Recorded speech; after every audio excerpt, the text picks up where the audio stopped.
Hello, good evening.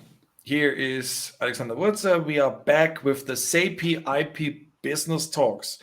Today I have John Austin Brooks with me, and John will talk with me about a new topic which we did not touch so far in that format. We talked a lot about IP management, the different aspects of IP management, but today we shifted the topic and we will stay with that topic for a longer time because we made a study in Europe about the effect of the new work, the digitalization of client relationships.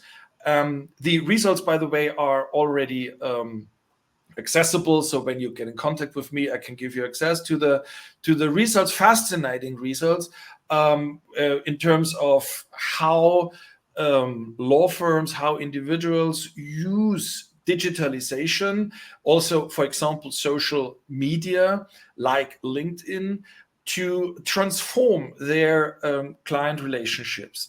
It's an ongoing study, so when you're interested, we are happy to talk with you, to make the interview, and also, as I said, to give the information to you. So this is a live format, and when you are for the first time here, we are happy when you write in LinkedIn at the post at the IP Business Academy, when you write there your comments or your questions to John or to me, and then we pick it up and we discuss that here live. That's the reason why we do it live, that you can interact with us. So, John, I'm very happy that you accepted my invitation. So we had a preliminary talk. You said what you want from me, and so should I tell any company secrets? No. We just want to learn what you're doing there. And we saw Ava and Imre, and we were quite impressed about your work. And it turned out that you are one of the key persons behind the social media strategy and activity. And so I asked whether you would like to come and to talk with me, and especially also with all the others who are interested in that field. So, John, first of all, please explain us something about your job, your background, how you came into that field. So we are very curious to listen and to hear. Thank you, Alex, and it's a real pleasure being here. And thank you for the power of LinkedIn for us to actually be discovered to each other. And good afternoon to all those watching as well. So I guess you've built me up quite high, Alex. So I probably need to put in a couple of health warnings. I wouldn't class myself as a social media expert. I've learned quite a lot over the last 10, 15 years, mainly from others, listening to others and always being curious. And I think the focus, particularly this afternoon, would be around one platform, which would be LinkedIn. Before we get there, a bit about me. So I look after business development and marketing at Abel & Emre. We're a patent and trademark attorney firm based in the UK and Europe. We have a European focus. Like many other firms, we work with a range of clients across the globe. And a couple of years ago, we celebrated our 150th anniversary, which was very consistent with actually getting back together after COVID as well. So that was very well received. My background, this is my second career, I call it. I've been in professional services for well over 20 years now, working for a range of different entities. So prior to Abel & Emre, I worked for a business-to-business traditional law firm around employment law, corporate law, etc. Before that, I worked with SME finance and had my own consultancy for a while. And before that, I led a team focused on generating and retaining clients across a wide range of different customer channels. And we work with quite a comprehensive marketing team there. And I guess that's really where my insight into social media probably really took off. I got to learn from some very bright people who'd worked in a range of different businesses in the UK. And it was interesting to see how they approach things.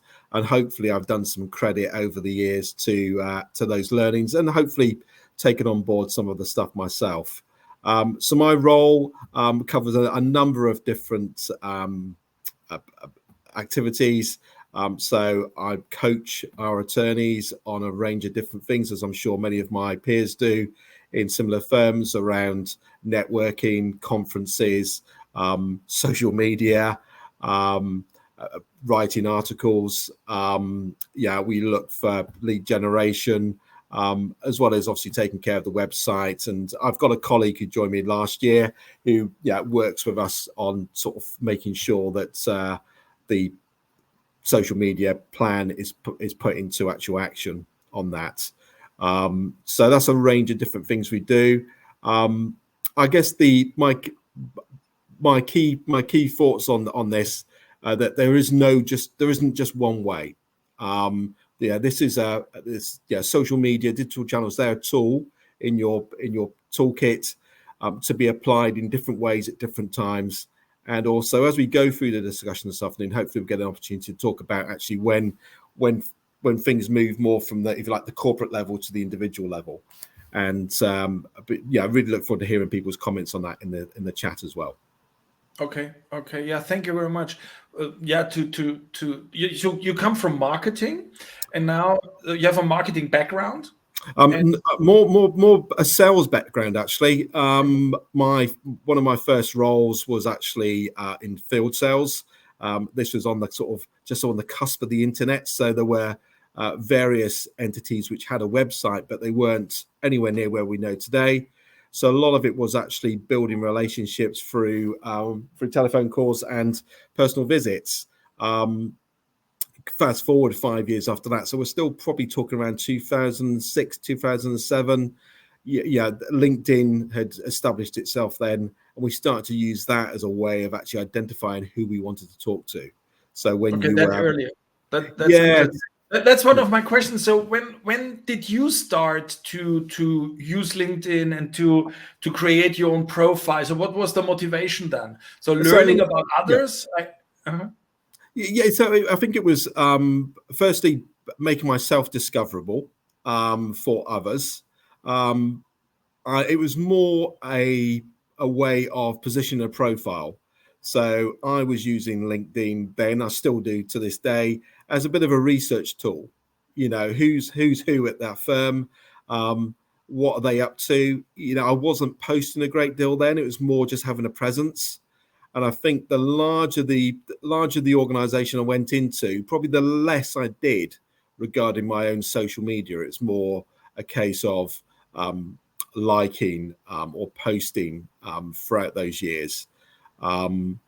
It was more of a research tool than an actual active relationship building tool, which it has become now. That's interesting. That is one of the outcomes of our study, is that the longer people are on LinkedIn, the more active they are using it, and the more they understand their own role. Because on the profile, you see obviously also the activities. I mean, this is not a static thing, and which means when you are active, your profile is changing. And that is something which is not clear to everybody, that just having like a CV. I mean, a CV is interesting or nice, but it should be at the end attractive for the targets. So when targets means people who I'm interested in. Yes. And I would like to make business with them. I would like to learn from them. I would like to have exchange. And so it's all about being attractive. And we had a nice talk, and you said, sometimes for IP guys, it is not that simple to see themselves in that way, so that it is about attractiveness, and also being an expert is a question of being attractive as an expert for others. Yeah, and I think that's the logic of LinkedIn. Like it is. I think firstly you need to. It's like it is like looking for a product on the internet. If it doesn't give you an indication it's going to do what you want it to do, the chances are you're going to keep scrolling through until you find something like that. So should you be using LinkedIn to try and identify an expert? yeah, you'll have to position yourself as that. And yeah, hopefully, if you took a look through, well, I know if you took a look through our company members on LinkedIn, there's a number of them there who position themselves such as an electronics expert or a particular expert around brand protection. They use different words to patent attorney or trademark attorney. Exactly. It's still a work in progress. Okay, it's someone's personal account, but that's a good first step. And then if you start posting content that is sort of supports that, then you start to gain someone's interest. Yeah, I think someone said to me, 70% of views on LinkedIn or people viewing will never engage with you until the time's right, and I think that's true. So all these impressions you're seeing, they're people who don't like, they don't comment on your posts. So people will be looking at you and they may click through to some of your stuff if it's there. But if your profile is very scant of information, what's the next thing that they're going to be able to do? Very little, other than maybe go to your website. Exactly. I would say the less you present, the less sharp, clear is your profile. And then, especially when you have a, let's say, standard training, education, so you are a Tony, so this is okay. I mean, that is exchangeable. And it's very hard to differentiate that. So the more you give somebody to show that you are different, that you really care about your clients, about the technology, about a brand, what a branch, the more attractive you are as a business partner. I mean that's obvious. And what you said, I like that pretty much is that curiosity. You said I stayed curious, and this is what we see. So I'm since 2019 on LinkedIn, so very short, to be honest here, and it is really a question of weeks or some months that things are changing, and the community is different. It reacts different, and different technology. So when you want to be attractive for biotechnology, that means something different than in the automotive sector, and that's also fascinating. So you have to learn and to stay curious. I mean, and especially for the medium, curiosity, not just about your job and your branch technology, also what is the medium doing, and how can you communicate that to your business partners in the law firm? I think the key thing I've learned is that consistency is really important to them when they're looking to present themselves. Yeah, if you post something once every 6 months, you're not going to build a connection or following.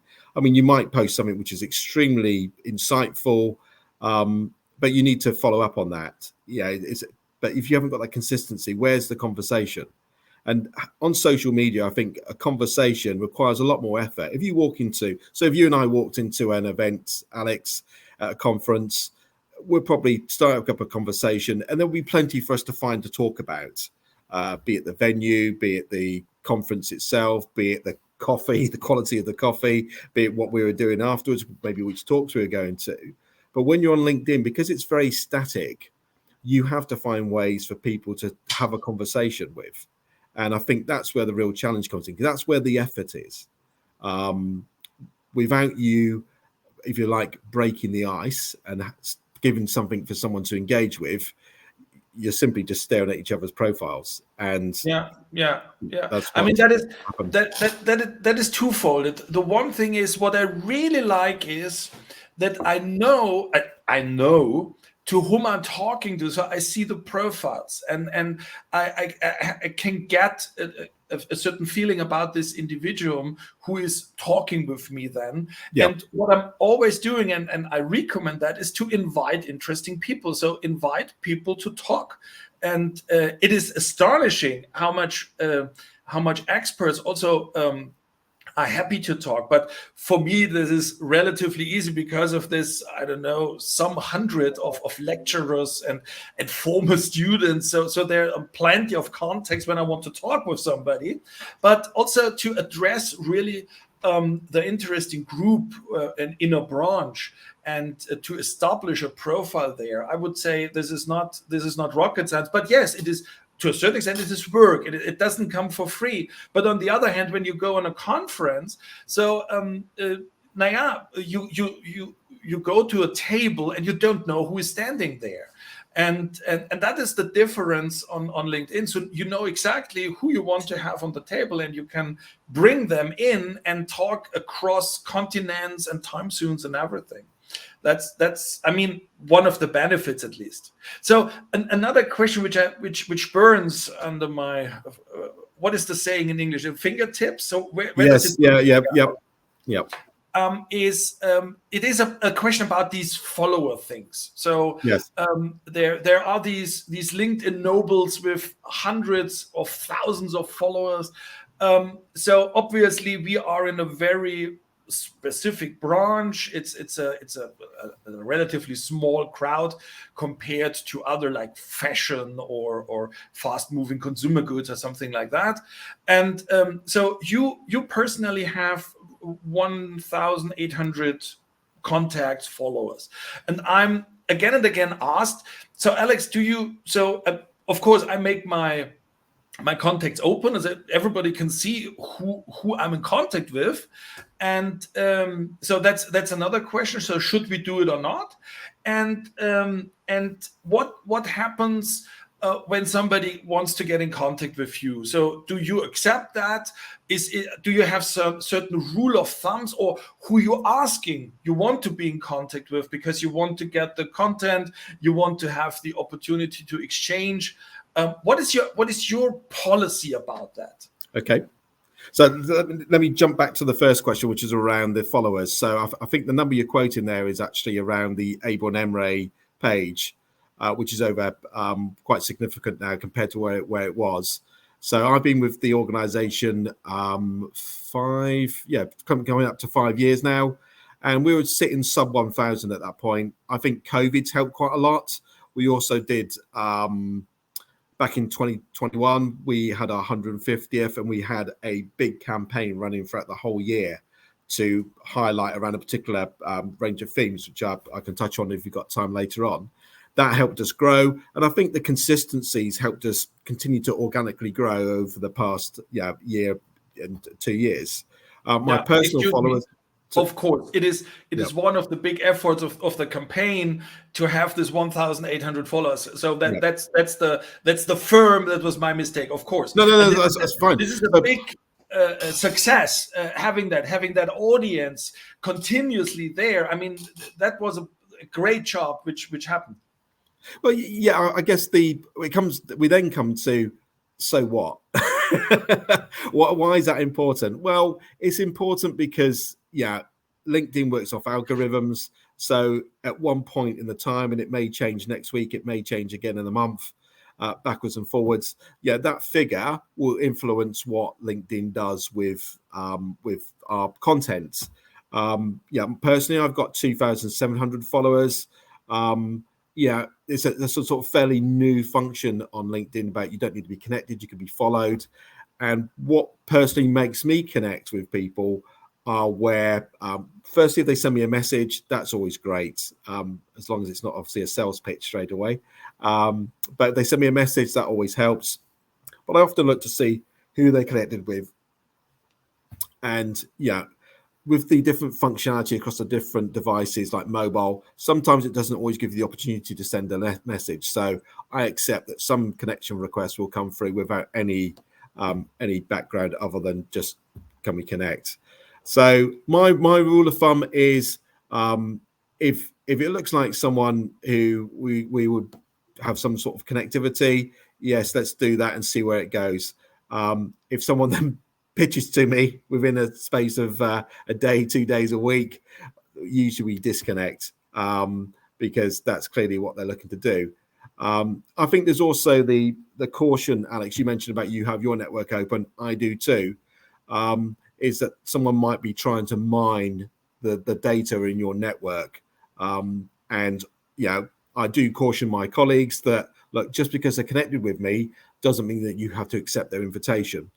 Take a look at it, see if it's someone that you want to connect with. So the policy is fairly fluid. We don't have a rigid policy about who you connect with. We see people's individual LinkedIn profiles. It's theirs. They will take it. They've brought it to the firm. Perhaps they will take it on from the firm should they move on. It's not something we can control, but it's something that we can help influence and hopefully make it improve what they're doing, or at least make it different from what they're doing. Okay.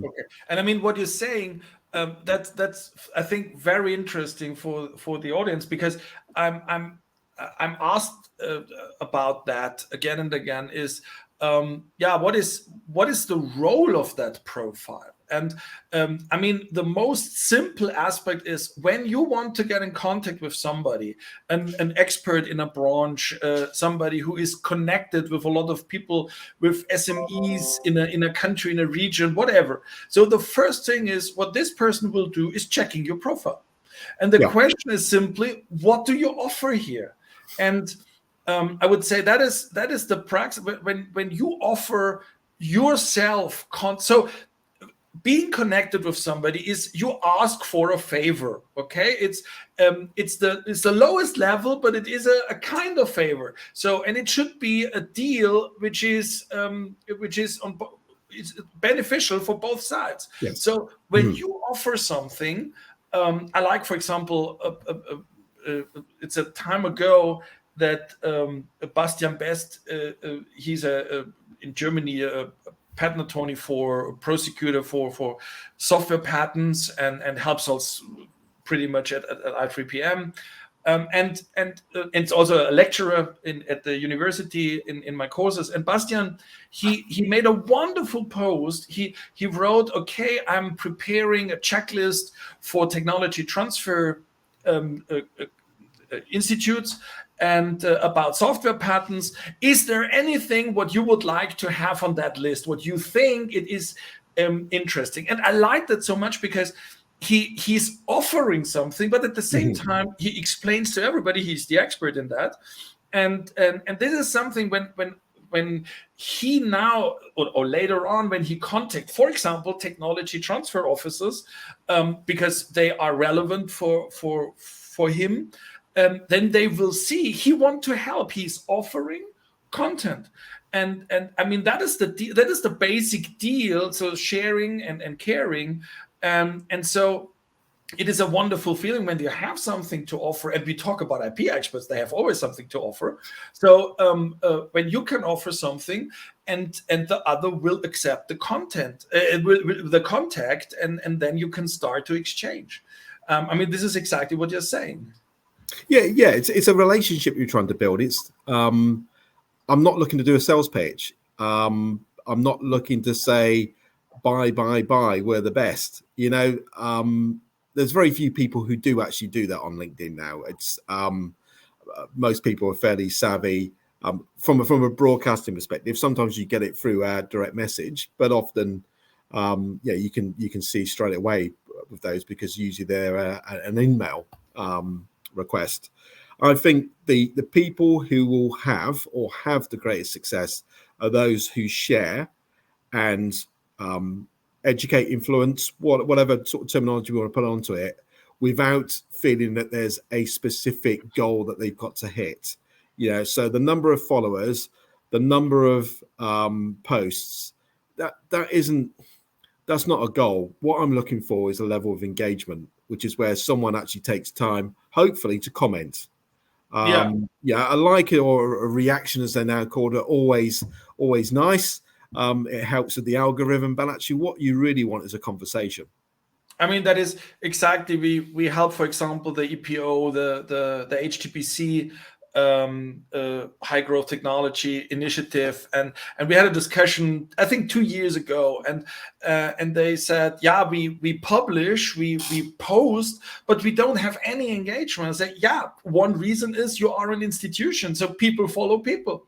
So an institution, and what you do is, you behave like a radio station. You just publish the truth, from the ivory tower. So this is not very social. And then we work together, and they engaged with a lot of interesting people. And now when you look at the HTPC, from the EPO. That is wonderful. That is really engaging. So what you said is the engagement rate. That is the cornerstone. And so that means people are interested. That means you have a social relationship with them. And as you said, you can, and there in this social interaction, I can check whether these people are authentic. So is it just a sales pitch, or is it something where you want to share content, opinions, perspectives? That is the engagement rate. And also for what you do. And now I would like to talk a little bit about Abel and Imre, so the company. Okay. What I saw right now is a wonderful post about, so it's quite new, about cosmetics and the IP strategy. It's 1 hour old. It's about it's from Katie Pillow, Yep. or Pillow, and she's writing about the IP strategy on and patent protection about cosmetics. And this is, by the way, this is really astonishing, because I know many patent attorneys who don't talk about a branch. Okay, they are scared to talk about branches, because that means either they have to talk about clients and they don't want to talk about clients, or they don't want to talk about the development of a full branch because they don't think that they have the overview there, and so on. But this post for me is a wonderful example for content marketing. So it is helpful. At the same time, it positions Katie as an expert who has an overview of what's going on. And here your 1,800 follower from Abel and Imre help, obviously, to give this post a reach. Absolutely. So yeah, unpacking that a little bit, and I thank you for highlighting that post. Yeah, Katie's one of our chemical attorneys. She has got a passion around that particular sector, or segment. She works with a few clients in that space, and rightly so. She's learned quite a bit through that activity. So what I encourage our attorneys to do is tap into those passions. If they enjoy something, if they're passionate about something, let's create some content around it. And this when you go to the actual article, it's more of a sort of coffee table read meets intellectual property insights. So it's not heavy. It's not a heavy technical article. It's something that we're hoping, whether it's a patent attorney working in-house, or whether it's a R&D director at one of the entities that we're trying to tap into, that they will read it and they will come away with maybe an insight of some sort, and they feel that was a valuable use of their time. Absolutely. And what you'll find, Alex, is that article now will probably get repeated, maybe with the same text, maybe with some other text around it, during the next 2 weeks, just to give it a bit of a boost, because we know, whilst you've spotted it now, if you looked at your LinkedIn feed in about an hour, you won't see it. It just won't be there. So, we're trying to catch people at different times, which is the $1 million question: when do you post? To try and make sure it's on people's radars. So hopefully, I've not looked at it probably in the same detail you have, but I'm sure my colleague Lucy would have put some hashtags on that as well. So hashtags are another good way of not only using a way to look at the people you're looking to connect with, or the content you're looking to read. They're also a good way of getting it in front of those people as well who've got an interest in that. Well, she hashtagged it, but I think she needs some coaching on the hash, because they are very generic. Okay. But okay, I mean, she has 255 followers, so she's not, I guess, not that active, not that long on LinkedIn. But I mean, the article is brilliant, and as you said, you have to do something with it. So we would put it. So if you want, we can put it on the IP Business Academy on the blog, and give it a leverage, obviously, but. It is something which, that was a huge amount of work with all that these figures in it and so on. Obviously it deserves that it get a bigger reach than just the follower from the current follower from Abel and Imre and the follower from Katie. So the leverage is a key element in such a strategy, of course. And I mean that leads us to your job, to how you interact with the attorneys. I mean that is also fascinating. So you said already you're coaching, you help them. So obviously it is very important for IP experts to create a certain a profile to distinguish as an expert from others and simply seen as an expert. And so how do you interact with, so we have this personal brand of the individual expert, and we have, on the other hand, we have the law firm. And how can you organize that? Is it a centralized position? Is it decentralized? How are you doing that? I'd say it's slightly fluid. So a lot of so for example, that post you just referred to, that's come from within our team, and there will be other posts. If you scroll back through the feed, there will be other posts which you can see are very much, if you like, let's call them corporate led. They will be content, they will vary. So some posts will be, let's call them technical. So that might be about things like SPCs or the UPC. There'll be others which are maybe insights. So you've got some stuff there which is perhaps more for people discovering intellectual property. So that would be around, how do you go about getting a patent, or things to consider when you're protecting your brand. And there'll be some social stuff in there as well. We touched on this earlier. The social, the people posts are the one which get the highest level of engagement, because it's something that most people can connect with.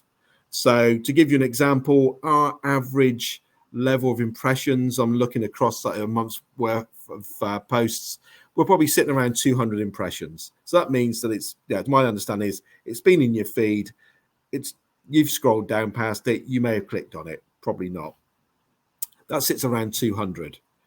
Our social posts generally get 3 times, if not 5 times or more engagement through impressions, but then the comments and the reactions as well, which gives it a boost.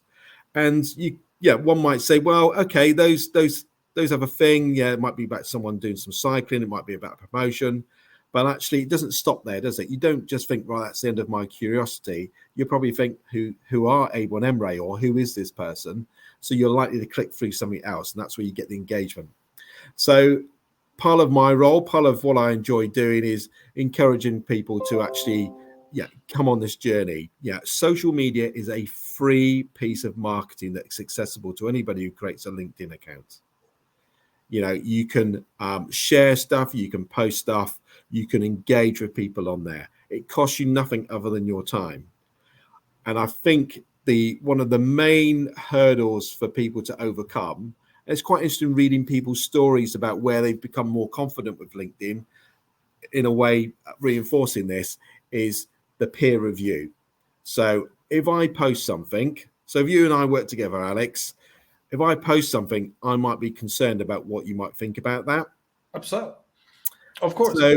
So where I direct people is think about what you want to get from it. So who's your audience? Who is it you want to build a relationship with? So if it is your peer group, that's fine. You share technical stuff, share stuff that they may not have time to go away and look at. However, if you're looking to build it with potential new clients who might be, say, the cosmetics sector, that's your audience. It doesn't really matter whether you think my post was not great if you're another patent attorney, because perhaps I went into this didn't go into the detail as much as possible, or I didn't explain all the technicalities around it, because you're not my audience. Exactly. My audience was actually the people who are going to be able to read it, understand it, and hopefully want to know more from it. I'm hoping I've saved them some time. I'm hoping I've given them something which is valuable information, and hopefully somewhere along that we might end up having or starting a conversation. We might connect. I mean, that are 2 points in it for me. The first is, what exactly makes a good post, and to who is my audience. Yeah, and that's also with lots of experts. So I want to get reputation to my colleague, from my colleagues. So, and I make it very high level. Yeah, but unfortunately, the people who I want to address here, I want to get in contact, because I would like to be a service provider for them. They even don't understand what I'm saying, and Yes. and that is So and, if you think about the and for world of good reasons, because they aren't the experts. yes, yeah, you need to start at a place that's going to be accessible to them. So if your target market are in-house counsel who may be qualified or part qualified patent attorneys, you can probably have a different level of conversation. You'll need Yeah, to pitch it there. However, the world of our clients is mixed. Some are technical experts in that technology who've inherited this as part of their role, and they obviously gained insights, but they're not thinking in that way day to day. So when we start using certain words or certain discourse, we're actually excluding them from the conversation. So, and we're putting a barrier in place for them to engage with. So it's different bits of content, different terminology, different ways of absolutely. bringing things for the And audience that you're looking to and engage. why not having two discussions at the same time? So you have a post which is dedicated for your non-expert Yes. audience, and you invite people, you let them know. So you take that post from Katie and send it to the cosmetic industry. Say, look, I have here something, I'm happy to talk with you about that, blah blah blah. And at the and you could have a high level content about a nitty gritty detail on the translation of a word in a patent, I don't know what, and you send that to your colleagues and say, okay, what do you think? Do you have experience with that? So Yeah. no problem. Yeah, and typically these two discussions won't interfere each other, and you get reputation at your peers, and and you are seen at your target audience. And the other thing, what is important to understand is the transient phenomenon which we have here. It's a phenomenon in the time. So as you said, it's tomorrow, it looks different.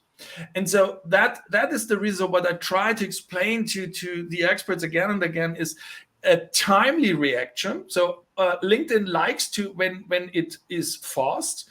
I mean, it's not insta, but fast. So it should be in the next hour. So otherwise, it's not so helpful when you react for your own visibility with your command and your discussion, and also you have to do it continuously. That is what the algorithm wants, that you stay tuned, that you inform others in a continuous way. So which means what you said, when typically the audience won't click on it, they won't like it, but they see it. And that is and when you see that, and when you see somebody is sharing valuable content again and again, so then you get attention about this individual, this person. So obviously there is somebody who has something to say, who is in your branch here, cosmetics, and it takes care, has an overview, so that creates a reputation. Yeah, you're building your audience, and at some point, hopefully, your audience will you'll find some level of engagement with your audience. Yeah, you asked earlier about is this a central function? Where does it drift towards the individuals?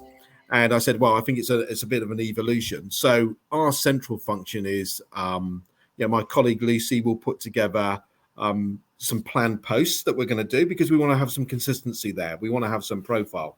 So some of those will be the posts that she's put out this afternoon around Katie, the cosmetics, but we've got a bunch of what we call evergreen posts as well. So that's information which was relevant 2 years ago. It might be irrelevant in a year's time. It's useful things for someone maybe looking for that information. Yeah. It gives us a sort of degree of credibility that, look, there's some useful information. There'll obviously be regulation or any other sort of updates and the social bit. So we've got a bit of a mix going on there. But what I hope you will see is that there's a minimum of 3 posts throughout a week. So there's some content there, and then we try and get the attorneys to do something alongside that as well. That's a real challenge. They're focused on obviously dealing with the clients, making sure that they're their priority, and absolutely. For those who do take the time and make an effort, it's encouraging them to keep going, because building your profile, building your audience on LinkedIn can take an awful long time. Again, depending on your sort of level of consistency and frequency with posts as well. And I often talk about, so you go to a sports match, say a football match, everyone doesn't clap at the end and there's nothing in between. They're applauding, they're encouraging us throughout the game, aren't they? The ball goes backwards and forwards. There's interaction, and I'm hoping that when we're working with our teams, that we're encouraging the attorneys to keep going. Look, you're doing really well here. This is great. You've got some comments. We will keep an oversight on, if someone hasn't spotted that someone's commented on their post, we get them to go back and comment. I think that's one of my pet dislikes, is people who ask a question or post something on LinkedIn. They get a lot of level of engagement, particularly when they're being tagged, and you don't see any comments from them. And it just makes me wonder how engaged they are in the process. Because for me, it's about building relationships, it's having conversations. And the person you're trying to connect with may not be your direct connection.